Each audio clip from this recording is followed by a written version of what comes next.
The Talksport Fan Network. The ultimate on-demand destination for the UK's best fan-led football podcasts. Want authentic supporter insight on all things Bournemouth? Follow Up the Cherries in all departments on the Talksport Fan Network. Club-dedicated content created by the fans, for the fans. Search Talksport Fan Network. Hello Cherries fans, and welcome to this latest show here on Up the Cherries in all departments. Now, following our defeat against Man City in the FA Cup and the game against Ipswich at Dean Court, we are off to the London Stadium to face the Hammers, a side that we haven't had much luck with in recent history. Now, before we get started, here's a little bit about our sponsors, Dental on the Banks.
Find out more about them, visit dentalonthebanks.co.uk, and also do check out our other sponsors, Touchpoint Telecoms, touchpointtelecoms.co.uk, for all your telecoms business needs.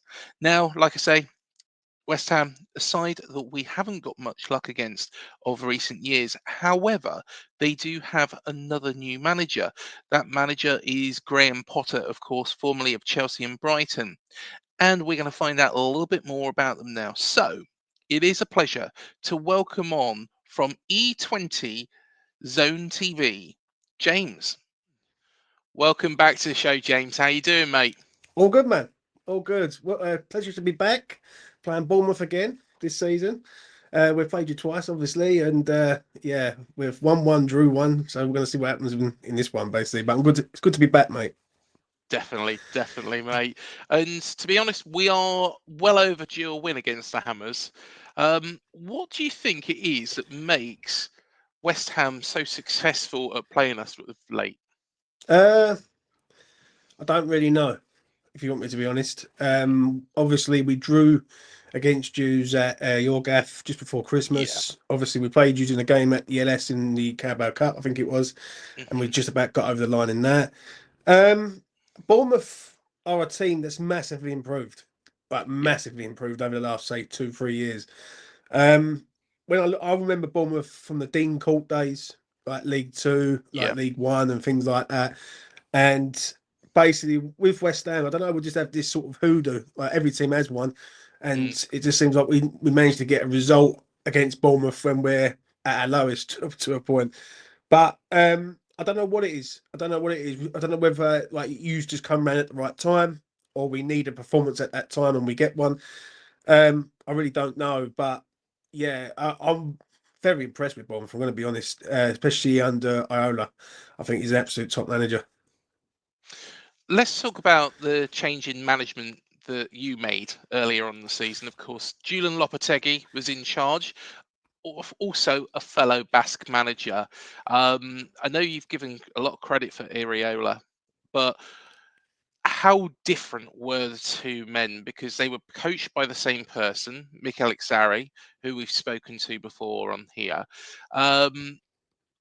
What is it that Julian Lopetegui does so wrong and Areola gets so right? I think with Lopetegui, he just didn't have an idea of what he was trying to do. And sometimes you have to go into a club and build it from the ground up over a period of time. And then with Bournemouth's always been a sort of club where you can go in and build it. and there's no real pressure on Bournemouth other than to stay in the league. I think Yeah. any Bournemouth fan would admit that staying in the league is the main priority and then pushing on. But I think they've gone past that now. They've gone through that stage of staying in the league and being mid-table. Now they're looking to try and get Conference League or Europa Yes. League. Do you know what I'm saying? Or even a top 10 finish. With Iola, I think he signs well. I think he's turned, excuse me, good talent, good young talent into Mm, really good sellable assets, basically. But with Lopetegui, I'm going to be honest, Craig. I had no idea what he was trying to do. mm, None. Oh, no one really knew. And when you go around the West Ham community of YouTube and you start floating around and seeing what everyone's saying, we're all standing there scratching our heads and thinking, what is going on here? Why is this man not? Well, what is he trying to achieve here? We signed some good players, and he just couldn't get a tune out of them. And basically, he should have been sacked well before he did. Do you know what I mean? He mm. should have been sacked well before he did. And there was games, especially at the back end of the year, where we was just getting embarrassed by teams, and we're looking at it, and we can't score, we can't defend, and we've got no midfield. Like, we are going down at this rate. Do you know what I'm saying? Yeah. Um, honestly, I think one manager's on the way up and one manager's on the way down. And I think with Lopetegui, he's been there, seen it, done it. He's Mhm. won many things. Iola has come from Spain, gone to Bournemouth. He's made Bournemouth a established Premier League side. Bournemouth were never in no threat of going down under his reign. It all depends on now how long Bournemouth keep him for, in my opinion. Yeah, hopefully, fingers crossed. And he has been linked with Spurs. I don't see why he would want to go there in a million Yeah. years, but yeah, especially Daniel Levy's not going to give him what he wants really to work with. Of course, you made the change to Graham Potter, um, and there is, Graham Potter, has done magical things, especially at Brighton. I think, didn't seem to get a tune out of Chelsea, but I'm just looking at his run with West Ham, and he's got 3 league wins since the start of January.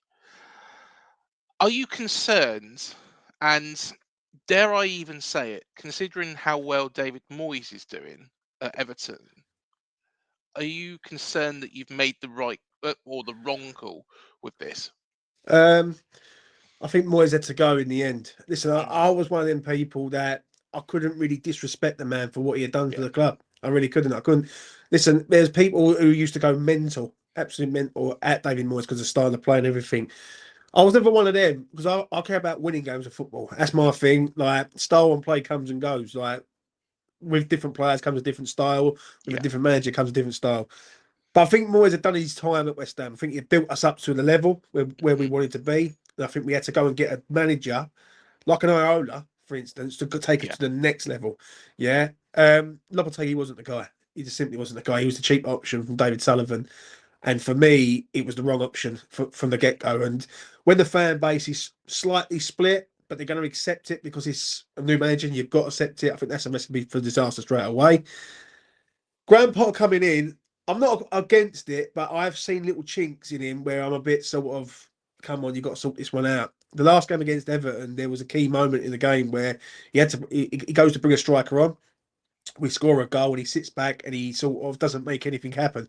And it wasn't us on the pitch that was a problem. It was us off the pitch where he wasn't making the tactical changes, i.e., bring a striker on like Evan Ferguson to sort of think more of attack than defence. Now, he has shored the defence up, I will say that, and our defence was shocking. But under Lopetegui, our defence was that bad, it had to be yeah, shored up because it couldn't get any worse, do you know what I'm saying, than it already was. Uh, I'm I I want to give Potter time. I want to trust that he could build right his team and everything. You can't really judge him now, even though it's very hard not to judge him now. But the only thing I can say is I will judge him game by game because I think that's the only way you can do, right? You got to see how he does in game from now. I'm a bit skeptical for next season though, because I need to see a more of attacking threat. I'm not seeing it at the minute. I'm seeing a team that is very sort of compact, hard to beat. Um, if we don't score first, we're not winning the game. mhm, It's as simple as that. If we go 1-0 down, the best we get is a draw. We haven't beat a team from behind this season. And for me, I just I just don't feel it. I don't feel like there's an attacking threat there. Now, obviously, the summer can come and go, and we might go out and buy 8 players, and it might re-change around, and then next season's a completely different season where you could do not a Forest or a Yeah. Bournemouth and go on a really good season. Do you know what I'm saying? So I don't know. I don't know as yet. I think he's a safe pair of hands because Lopetegui had literally destroyed it for like 6, 7 months. Yeah. But long term, it's such a tricky one because I think the fan base want two different things, Craig. If you want me to be honest, Yeah. I think one side of the fan base want us to go back and compete for Europe straight away. The other side wants to see this brand of football that is good on the eye and we look good as a team. And trying to get the pair of them together, with especially with our owner, is hard Hmm. work at the end of the day. So Yeah. it's next season is going to be the one where if he gets the summer right, then I think the fan base will come together and go, right, this is it. If it goes wrong, then we could be in a situation where you're going to have a bit of like needle in the camp sort of thing. Talking about Evan Ferguson, we were strongly linked with him during the January window. What have you made of him in his 5 appearances so far? Uh, I've not been happy. It ain't because of him. Mm, It's because of Potter. Potter needs to play the man, and obviously when we play Hughes, I expect him to play. I really do. Like he's running out of time on this one, and Potter needs to start playing a centre forward. He's been playing with Kudus and Bowen up front together, and it hasn't really been working. Yeah, yeah, Bowen's better on the right. Kudus is a man who's out of form and he's lost a lot of confidence. And we need a vocal point up front, whether that's Nicholas Forkrug, who's just come back to sort of fitness, not mm, fully fit, but he's going to be on the bench at some point. And then you've got Evan Ferguson. Now, Evan Ferguson scored for Ireland. He played for about 65, 70 minutes in that game. yeah. I expect him to start for West Ham United, and if he doesn't start, I don't understand why he's here. Then, like, if you're not going to sign the man, are you going to sign the man?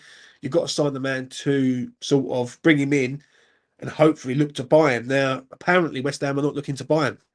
So, what Mm. is the point then? Like, you might as well send him back if that's the case, and you just go with a youth player up front. Like, it just doesn't make a lot of sense with Potter. And this is the one thing that where a lot of the people that I speak to turn around and say they can't work him out in a minute. He's got the defence right, but the attack is null and void, and it's just Yeah. there's no middle. And what's weird about that as well is he's a player that he knows. He knows Evan Ferguson and he Yeah, knows what he can bring to the table. So why is he not actually finding a place for him in the team and persisting with what hasn't been working? Let's talk about one player as well that I really wanted us to sign during the summer, and that's Crescencio Somerville. And what have you made of him this season? oh, superb, mate, Hmm. class player. I really like Cry. I really do. I think Cry's a really really top player, and he got injured against Aston Villa in the FA Cup game at the start of the year, Yeah. and he's been out for about 4 months. And he looks like he could be out for the rest of the season. Now there is reports that basically it's either going to be the end of the season he's out for, or he's going to be coming back at the beginning part of May. Yeah. Mm. Nevertheless, it would be nice to see him in the side in a Graham Potter team and see how he works in and around that. But I think he's a really, really good signing. I think we signed a little gem there. This season, it's been a bit of a mixed bag season for everyone, Craig, if Yeah. I'm being honest. And I think next season's a more of a reset, back to factory settings, and we start again with a clean slate. But Crescencio Somerville, really, really good player. Love the pace of the kid. Needs to score some more goals. Yeah, needs to. There's been moments this year where under Lopetegui, he had moments to where he could have scored, and he's either spooned it wide or whatever. But listen, he ain't perfect, but he's Mm. he's a start, and he's a left-sided attacker that we've been crying out for a long time. Well, before we get into next season, because I do have some questions on that for you as well. Of course, we have been in very good form until recently. Of course, at the weekend, we stumbled against Manchester City. I wouldn't call it a stumble. I think that the players just ran out of steam, which is the major concern for me at the moment. Is not the players that do anything wrong. It's just that they're just running out of steam. The pressure's possibly getting to them, but the amount of football they've played. Looking at what West Ham have done before, in the Europa Conference League, and considering where we might be going, of course, the season you did win the Europa Conference League, you did very, very well.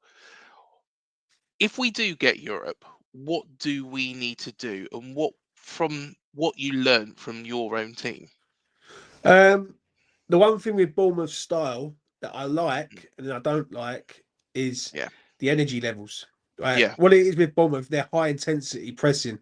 But the problem is with them is they start from minute one and then they run out of steam after about 60 hmm minutes. And that's where teams come into the game. Now, what it is, they've got to do a bit of in-game management now. They've got to play the game and I know all right, you can't blast a team out the ground in the first 45. Game's 90 minutes, isn't it? So you yeah, want to be sort of break it down into sort of 15-minute sections for me and be high intensity, then have a 15-minute spell where the game's a bit calm and then go again. hmm I did watch the Man City game on the weekend, and I see it in the first half. I thought Bournemouth were good, yeah, extremely good, and I thought City in the second half sort of knew that Bournemouth was going to run out of steam, and they just once Man City scored, there was only one team looked like it was going to win the game, and that was City. yeah, I think when it comes to the Conference League, you've got to have a squad. That's the first thing. You've got to have a squad, hmm and you've got to manage that Thursday, Sunday session like very, yeah, very well. So if you're going to go with a side away from home in Denmark, you've got to make sure that that side's good enough to go there, win, and get the job done, so to speak. You've got to go to places in Europe and just get the job done. Right? It's not about how well you look. It's not about how you play. Even if you win 1-0, get the job done, get back on the plane and get back to the UK. Do you know what I'm saying? I think we've done it very, very well. Obviously, we had a lot of key players big players that sort of stayed fit for the majority of the season when we won it. Bowen, Rice, Paqueta, they was all there at the right time, and other players come into the fold. Now, if Bournemouth are going to do anything in the Conference League, they've got to keep their star men fit, and they've got to keep their star men also. And I think if they do that, then they'll have a good run. It's an enjoyable competition. It's not a Mickey Mouse trophy like people say. hmm Um, it's given me one of the best moments that I've ever had in my life as a West Ham fan. All I've ever seen is heartache and relegations and things. So I I would only say is that you've got to manage the games right and not treat every game like you're just going to go there and just wipe the floor with a team. If you're playing a team in Bournemouth, you know you're at home. You can sort of put out a side that is good enough to get the job done, and then just get everyone off and bring on like your second string players to sort of see the game out. You've got to see games out in the European competitions. That's what I've noticed, and that's what a lot of teams do. Of course, like I say, it does look like the players are a bit exhausted, and it doesn't help that we've got City, then Ipswich, then West Ham in a row. Do you feel, though, that is something that Potter's style might actually work in West Ham's favour? Uh, the issue with Potter is that Mm, what I find is that if we go a goal down, I don't see how we score two. mhm. That's the problem. I can see us scoring one, but Yeah, I don't know how we scored two, and we're not really creating a lot, and that's a recipe for disaster. Now there's been sort of a tactical masterclass and sort of in-game management and sort of strategizing the game, but you've also got to have an attacking threat, and if we haven't got an attacking threat against Bournemouth, well, we ain't going to score a goal against you. Do you know what I'm saying? yeah, When we played you back in December, we was under Lopetegui, and that game was a bit twixt in between. We scored, mm, then that free kick went in near the end, and it was an even game to a point. I thought first yeah, half you were excellent, and you deserved to be in front. Second half, we were the better side. We come into it, we mm, scored, and we should have scored again, and we didn't. And basically, the free kick goes in, and in the end, it ended up as a level game. For yeah, me, I need to see Potter do something different. That's the yeah, one thing that I need to see against Bournemouth, yeah, because I know that Bournemouth are going to come out. They're going to press us high up mm, with Cliver and all the other boys that are around there, Semedo and everyone else. So we're going to have to be on it from minute one because yeah, you will be on it from minute one. The issue is, right, there's two ways I could look at this. We play an in-game sort of management game. We allow you to press us higher. And then by the 60th minute mark, your energy levels are coming down, and then yeah, we can come into the game. I want to see West Ham be a bit more on the front foot, though. I want to see West Ham treat this like a game that, right, this is a game that we expect to win. and go out and actually perform to the standard that it is. With the wins that we've had this year with Potter, the Arsenal one was a great win, but a lot of things went in our favour on that day. Leicester was a game that I expected West Ham to win at home. Yeah, I really did, right, with a side like Leicester. And the Fulham game was a game where it was up and down, up and down. And in the end, we won the game, but we could have quite easily drew the game at the end. Hmm. I haven't seen West Ham really be convincing against a good side. And Yeah. that's what I need to see against Bournemouth. I need to see West Ham be convincing in a approach against a side who's quite in form and high up in the league. And hopefully that, my opinion, will start to shift from worrying about Potter to going, right, I can trust him a little bit and go and give him the time. I am going to give him the time, but it's very, very hard if you're not really putting in a sort of clinical performance. And listen, if we really had a go and we drew the game, Yeah. right, I can hold my hands and go, fair enough, you can accept that. But what I can't accept is that if you're just going to sit there and just play possum all the time, it just ain't going to work. Right. Okay. Well, we always do this, as you know, James. How's it going to end? Uh, do you know what? This one's a tricky one for me because I've been watching Bournemouth. I watched them a few games. Watched them against Spurs. I thought you were excellent. Watched you against City. I thought you was excellent and all. I'm going to say, I think Bournemouth do us. If you want me to be honest, You think so?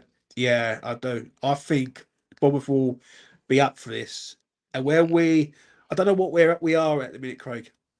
I Yeah. really don't. I don't know I don't know what we are. Like, are we like? If West Ham go out and put in a really, really good performance, I could probably say, yeah, we could probably get the win. I've not seen it yet. Now, in the first 30 minutes of this game, I will know where we're at. If Bournemouth come out the traps, they score early, and they put us under pressure, then it could be a Brentford or a Crystal Palace repeat, like basically Yeah. 2-0 or 3-0. But I think if we score first, then Bournemouth will have to come on to us. Completely different game then. It's all about the first goal, but something's just telling me that I think Bournemouth might turn us over. And I'm going to say 2-1 to use. Well, I'm going to bet against my own team. Of course, you knew I wasn't going to do that, so I am going to go for a win. But I think it'll be tight. I reckon probably a 2-1 as well. A 2-1. I can see you scoring. Yeah. Because we'll be flagging at the end. And that seems to be the big problem. That's the big concern at the moment. But we will come out the traps, no doubt, like we have against Man City and so many other teams as well. So yeah, I'm going to go for a 2-1 win to the Cherries. I think we might even go 2-0 up. But I'm not going to bet against my own team, James. You know what I'm like. Yeah. But I 100%. appreciate your honesty, that you have. Final question then from me is about next season, as we say. So this season is a bit of a write-off. It's been a really, really poor season. What constitutes a good season next year? And if you don't achieve it, what has to happen? I think first things first, the summer window is huge. Mhm. That's the main thing. West Ham have to get this summer window absolutely spot on. Yeah. It's going to be hard because we don't do summer windows and we don't get them spot on usually. Do you know what I'm saying? I think next season, I expect West Ham to at least be 10th. I don't think that's being unrealistic. Yeah. I think West Ham should be trying to get to that bracket. Obviously, we're going to have to see how we get on with keeping players. Bowen's going to stay. That's a given. Kudus is an interesting one. Whether or not he stays or goes in the summer, and obviously the Lucas Paqueta situation also. We have to see how he goes with that, with his hair, with his gambling. But I want to see something different. I want to see like West Ham be a bit more proactive rather than just sitting there and playing possum and just boring us to death, really, to a point. Like, and if we finish 11th next year and the season's good and we have some good results, but things has ever gone our way, I can sort of accept that and build on that to the following year. I think Potter's going to have a big year next year to see where he's going to where the land lies, because he's not at Chelsea now. He's not at Brighton. He's at a club where if it isn't going right, people will tell him, and Yeah. we will all tell him and say this is not right. I think he's the right guy, Hmm. but he just needs to. I need to see something from now to the end of the season, and from the pre-season in the summer going into the new season. And if we start the season off well, then I think everyone's in the same sort of driving in the same direction. Um, but I expect at least 10th for me. That's right Hmm. for the size of West Ham, for the money that we've got, stadium, etc.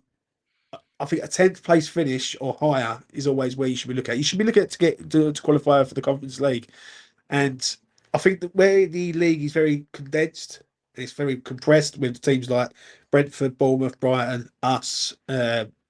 Villa, all Hmm. these other clubs, Newcastle even. There is spots there where you can get them. Do you know what I'm saying? So I, I'm going to say 10th. I'll say 10th next year. Get a striker, sort the window out, get rid of some of this deadwood that we've got, and just build. Right? Hmm. If we could get it right next year, and we say we finish 10th, but I could see that the following year is when we're going to be going on to the next level, then I could accept it. If next year we come out of traps and we're in the same situation that we're in right now, where we're floating around mid-table, we're not doing nothing, and the season's pretty much dead by the end of February. Fans ain't going to accept it, mate. No, and so they shouldn't. Of course, West Ham, such a historical team, a team that you expect to be right up there, and I can fully understand why West Ham fans would not see, a repeat of this, or even if it was a little bit of an improvement. There needs to be significant improvement, and I think it boils down not just in Potter, but across the rest of the club as well. With the signings, some of the signings have kind of let the fans down, haven't they? Yeah, I think what it is also, I think next season you ain't going to have three teams like we've got Mm, in the bottom three right now. yeah. I think if teams do come up, I think you might have one team in there that might manage to get out of there. Do Mhm. you know what I'm saying? If Leeds do come up, which I do expect Leeds, even though they're a bit rocky at the minute, I expect Yeah. Leeds to come up. If another team comes up with them, like Sheffield United and one other, I think next season's Premier League might be a bit more closer. I think the three teams that are down there right now are. I think Ipswich have had a go, but they're dead and buried. To me, Yeah. there's just nothing about them. Uh, Leicester and Southampton are the same. So I think this year we've really got away with it. Well, I think a lot of clubs have got away with it. Wolves have got away Yeah. with it. Everton, a few others. In another year, in another season, that bottom three becomes a bottom seven, and it's a completely different ball game then, and everyone's competing. And do you know what I'm saying? And I think where a lot of fans, a lot of people get a bit discontent with the Premier League and say, "Oh, it's a write off." It's a write off because everything's dead. That's the reason why the Premier League looks like it's going to Liverpool. Like the relegation spots are sorted. I think the only real issues that we've got really is the sort of Europa League, Mhm. Conference League situation, and basically that's about four clubs. So that's it. So next season, if we what I can't see next season is West Ham getting a situation like they did this season, where they're fighting uphill. Yeah. Because I do believe this season we have got away with murder really in regards to that, because with Lopetegui and with the bottom three that it was, we was never going to get relegated with that bottom three. And I think the reason why they made the change is because it was just destroying everything around it. Do you know what I'm saying? Yeah. Yeah. Most definitely. Most definitely. Well, all the very, very best to you, James. And no doubt we'll catch up next season. And all the best to West Ham as well. And I'm sure next year will be a lot better anyway. But Thank you very much. after the weekend, um, you know, wish you all the very, very best. Thank you very much, Craig. Thanks so much, James. And thank you everybody for joining us. Please hit the like, subscribe, the bell button below. It helps this channel to grow. Also, do check out all of our other interviews. They're all on the interviews tab. We've had the likes of David Icke, Richie Neville from Five, Omid Jalili, Rich Archer from Hard Five, Adam Devlin from the Blue Tones. Gaz Whelan come on recently to talk about Manchester United, of course, Happy Mondays, and of course his new band Yogi G and the Family Tree. and lots more. I'll be here all day if I was telling you about it. So just go check out the interview tab and see what takes your fancy. Like I say, hit the like, hit the subscribe, hit the bell button below. We shall see you in the next video. Talksport Fan Network. The ultimate on-demand destination for the UK's best fan-led football podcasts. Want authentic supporter insight on all things Bournemouth? Follow Up the Cherries in all departments on the Talksport Fan Network. Club-dedicated content created by the fans, for the fans. Search Talksport Fan Network.